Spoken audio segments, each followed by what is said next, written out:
you've put in the hours. You show up, you practice, you grind. And then month later, you're basically in the same spot you started. You did everything right. You just didn't get anywhere. Turns out effort alone doesn't do it. What actually moves things is what you do with the result of that effort. Jordan wanted to get better at public speaking. Every week he gave presentations at work. He practiced beforehand, he showed up, he tried. A full year of this. And he was still making the same nervous pauses, still losing the room at the same moments. He put in the reps, but he never looked back at what actually happened. The same mistakes kept repeating, and he had no idea. Jordan wasn't failing because he wasn't putting in effort. He was failing because nothing from one presentation was feeding into the next. A feedback loop is pretty simple. You do something, you look at what actually happened, and you use that to shape what you do next. Each attempt teaches the one after it. Without that, you're just repeating effort in a void.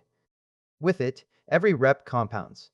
The best musicians, athletes, and writers all have some version of this running quietly in the background. Alex had the same goal. But after every presentation, Alex spent about 10 minutes going over it. What landed, where the room went quiet, what to change. That's it.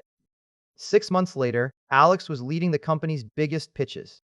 Same starting point as Jordan, half the time. The only real difference was what happened between each attempt. Why do most people do what Jordan did? Honestly, looking at your own mistakes feels bad. Like watching yourself trip on video. It's easier to just keep moving, keep practicing, stay busy. But being busy isn't the same as improving. The discomfort of looking is actually the whole point. That's the part that tells you where to aim. You see this everywhere. Chefs taste as they cook, not just at the end. Athletes watch game tape not because it's fun, but because that's where the gaps show up. Startups ship early drafts on purpose because real users do things with a product that you'd never predict from a planning meeting. Same reason a musician records a practice and plays it back. You can't fix what you never actually heard. Feedback loops don't slow you down. They cut the time it takes to get somewhere. Jordan put in a year and barely moved. Alex did it in 6 months. 10 years of experience doesn't automatically give you 10 years of improvement. It depends on what you actually did with all that experience. Quick one. If this is landing, subscribe. There's a lot more where this came from.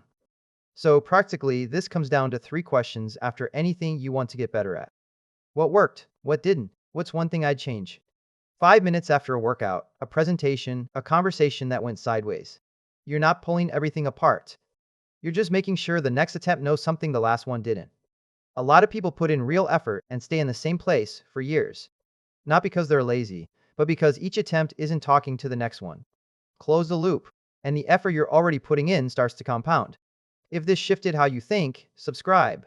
New mental models regularly.